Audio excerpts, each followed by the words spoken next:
नंदा और राकेश पति पत्नी थे। गोरा रंग, गुलाब की पंखुड़ियों से गुलाबी होंठ, उसके लंबे लंबे काले काले बाल और गाल पर एक काला तिल।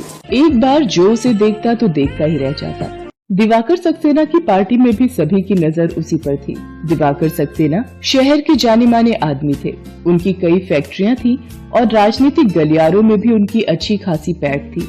वो भी तिरछी नजरों से नंदा को घूर रहे थे और मन ही मन सोच रहे थे, कौन है ये खूबसूरत औरत? पहले तो इसे कभी नहीं देखा।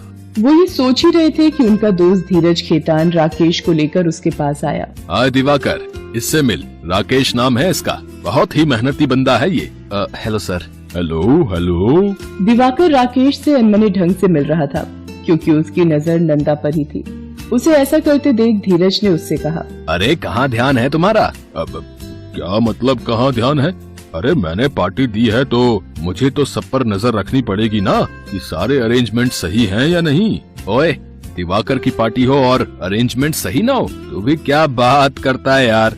अच्छा ये सब छोड़, राकेश मेरा पुराना जानने वाला दोस्त है। ये यहाँ पर अपनी एक फैक्ट्री लगाना चाहता है। इसे जमीन की दिक्कत आ रही है। अब कहाँ लगानी है फैक्ट्री? सर वो निजामगढ़ के पास। मैंने सुना है आपकी वहाँ पर जमीन है। अगर आप वो जमीन लीज पर दे देते तो मेरा बड़ा काम हो जाता।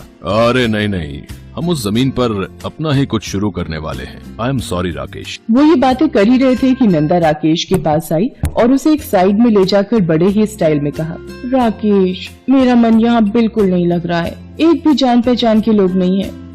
मुझे लोनली फील हो रहा है। तुम जल्दी से घर चलो ना। नंदा की ये बात दिवाकर ने सुन ली और उसके पास आकर कहा, I am sorry beautiful lady, आपको मेरी पार्टी में लोनली महसूस हो रहा है। बाय द वे, क्या मैं जान सकता हूँ कि आप कौन हैं? सर ये मेरी वाइफ है नंदा। तुम्हारी वाइफ बहुत ही खूबसूरत है राकेश। हाँ। दिवाकर की बात सुनकर नंदा शर्मा गई। अगर आप बुरा न माने तो क्या मैं आपके साथ डांस कर सकता हूँ? दिवाकर की बात सुनकर नंदा ने अपने पति की ओर देखा। राकेश ने आंखों ही आंखों में उससे सहमति दे दी। सहमति देते वक्त उसके चेहरे पर एक विजयी मुस्कान थी। दिवाकर नंदा के साथ डांस करने लगा और डांस करते करते उससे बातें करते हुए उससे फ्लर्ट करने लगा। आप कौन सा परफ्यूम लगाती हैं नंदा जी? मैं तो मदहोश हुआ जा रहा हूँ। आप मजाक अच्छा करते हैं। मजाक नहीं, सच बोलता हूँ। और तारीफ तो उसकी होनी ही चाहिए जो उसके काबिल है। You are really very beautiful Nanda. Rakesh दूर से अपनी पत्नी को किसी गैर मर्द के साथ डांस करते हुए देख रहा था, लेकिन उसको इस बात का कोई मलाल नहीं था। उसकी पत्नी तो उसके लिए वो सीढ़ी थी जिसका इस्तेमाल कर उसे शहर का सबसे अमीर आदमी बनना था। उधर नंदा भी बहुत खुश थी क्योंकि उसे लग रहा था कि जिस मिशन पर वो दिवाकर की पार्टी में आई थी उसमें वो कामयाब हो गई थी। इस बात को सोचकर वो मंद मंद मुस्कुरा भी रही थी। तभी दिवाकर ने उसे टोका, आपकी स्माइल कातिलाना है नंदा जी। आप खुलकर स्माइल करती हैं। अब पार्टी में उदास तो नहीं रहा जा सकता ना, भले ही जिंदगी में कितनी ही उथल पुथल मची हुई हो। अब कैसी उथल पुथल? बुरा न माने तो आप मुझसे कहें और मुझे अपना दोस्त समझें। क्या पता मेरे पास आपके जीवन के उथल पुथल का जवाब हो। अरे छोड़िए सर, मेरी लड़ाई है, मैं खुद लड़ लूंगी। नंदा के मुंह से अपने लिए सर सुनकर दिवाकर को अच्छा नहीं लगा। उसने नंदा को टोकते हुए कहा कि अरे दुनिया के लिए मैं सर हूँ, आप तो मुझे दिवाकर बुला सकती हैं। ओके दिवाकर। ये हुई ना बात। चलो अब बताओ क्या प्रॉब्लम है तुम्हारी? यहाँ नहीं दिवाकर, कहीं और। यहाँ मेरे हस्बैंड है। उनके सामने मैं तुम्हें कुछ नहीं बता सकती। कभी मिलिए ना अकेले में, तब होगी खुलकर बात और खुलकर मुलाकात और फिर डिस्कस करेंगे लाइफ की प्रॉब्लम। उसके बाद नंदा खिलखिलाकर हंस पड़ी। फिर उसने दिवाकर को अपना मोबाइल नंबर दिया। ये लीजिए मेरा number, feel free to call me. जब मन हो कॉल कर लेना दिवाकर। नंदा दिवाकर को प्यार भरी निगाहों से देख रही थी और उन आंखों में एक इशारा था, प्यार का इशारा, जिसे दिवाकर समझ गया था।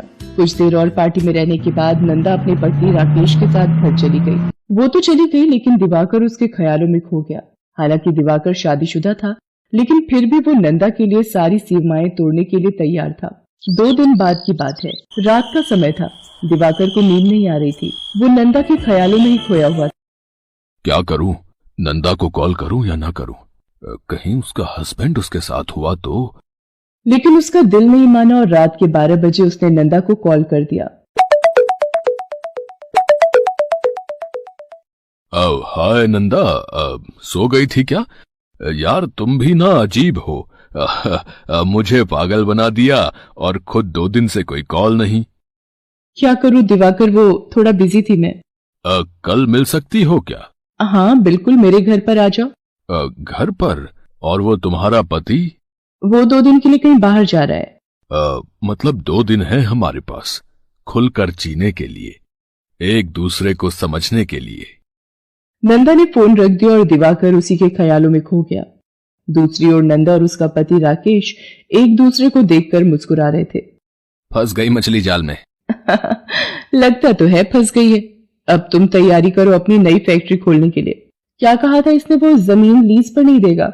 अब देखो ये दिवाकर, वो जमीन लीज पर क्या, वो तुम्हारे नाम कर देगा। You are so clever Nanda, तुम बहुत चालाक हो। तुम ही से सीखी है चालाकी। उसके बाद नंदा ने राकेश को गले लगा लिया। अगले दिन दिवाकर नंदा के घर आ पहुंचा। जैसे ही नंदा ने दरवाजा खोला, उसने नंदा को गले लगाने की कोशिश की, लेकिन नंदा पीछे हट गई। अरे थोड़ा सब्र करो दिवाकर, थोड़ा सब्र करो। सब्र ही तो नहीं हो रहा है नंदा, जब से तुम्हें देखा है। कुछ देर बाद दिवाकर किसी गुलाम की तरह नंदा के सामने बैठा था। उसके बाद उन दोनों ने सारी सीमाएं लांघ दी। तुम मुझसे शादी करोगी नंदा? शादी? पर तुम तो पहले से ही शादीशुदा हो। तो क्या हुआ, मैं अपनी पत्नी को तलाक दे दूंगा। क्या तुम मेरे लिए अपने पति को तलाक दे पाओगी? वो ये बोल ही रहा था कि राकेश दरवाजा खोलकर उनके कमरे के अंदर आ गया और गुस्से में चीखते हुए बोला, नंदा ये क्या कर रही हो तुम? पत्नी तुम मेरी हो, लेकिन प्यार तुम किसी और से कर रही हो। राकेश, वो इस तरह से राकेश को कमरे के अंदर देखकर दिवाकर चौंक गया। उसे समझ नहीं आ रहा था कि वो कहां से आ गया। राकेश तुम कैसे आए? सर आपसे ये उम्मीद नहीं थी। आप शहर के इतने बड़े आदमी हैं और इस तरह दूसरों की पत्नी पर नजर रखते हैं। मैं छोड़ूंगा नहीं आपको, मैं पुलिस में जाऊंगा। मैंने आपकी वीडियो भी बना ली है। मैं आपकी पत्नी को आपकी सारी गंदी हरकत दिखाऊंगा। राकेश का गुस्सा देखकर दिवाकर सहम गया। अचानक से उसे अपनी इज्जत शहर वालों के सामने नीलाम होती दिखने लगी। बहुत मेहनत से उसने पैसा और नाम कमाया था। उसकी इस हरकत से वो सब मिट्टी में मिलने वाला था। देखो राकेश, इस बात को यहीं छोड़ दो। सर आपने मेरे सम्मान के साथ खेला है, मैं कैसे छोड़ दूं इस बात को? राकेश सुनो, मेरी बात ध्यान से सुनो।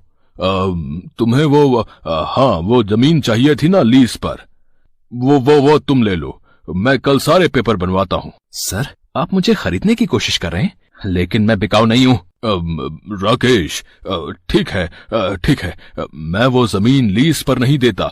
मैं वो जमीन तुम्हारे नाम कर देता हूँ। अब बोलो। दिवाकर ने राकेश के साथ सौदा कर लिया। उसे इस बात की जरा सी भी भनक नहीं लगी कि ये सारा जाल राकेश और नंदा ने मिलकर बुना था। उसे तो बस अपनी इज्जत को किसी तरह बचाना था, लेकिन उसे पता नहीं था कि ये वो जाल था जिससे निकलना आसान नहीं था। राकेश उस दिन खींची तस्वीरों को दिखाने की धमकी देकर दिवाकर को ब्लैकमेल करने लगा और हर महीने 1-2 लाख उससे ले लेता। अरे सर, इज्जत बचाने के लिए 2 लाख रुपए जैसी मामूली रकम आपके लिए क्या है? दिवाकर की पत्नी आराधना इन दिनों अपने पति को इस तरह परेशान देखती तो उसे लगता कि शायद बिजनेस का टेंशन है, लेकिन एक दिन उसने राकेश और दिवाकर की बात सुन ली। कब तक आप उसे पैसे देते रहेंगे? किसकी बात कर रही हो तुम? राकेश की, जो अपनी पत्नी नंदा के साथ मिलकर आपको ब्लैकमेल कर रहा है। नंदा भी इसमें शामिल है? और क्या, ये सारा जाल उनका फैलाया हुआ है। नहीं तो भला कौन पति अपनी पत्नी की फोटो खींचता है? ये सब जानबूझकर किया गया है। हमें उन दोनों से बचने के लिए पुलिस की मदद लेनी होगी, क्योंकि वे बहुत ही शातिर हैं। दिवाकर ने गलत किया था, फिर भी उसकी पत्नी उसके साथ खड़ी थी। उसने अपनी पत्नी से अपनी गलती की माफी मांगी और फिर उसने अपने डीएसपी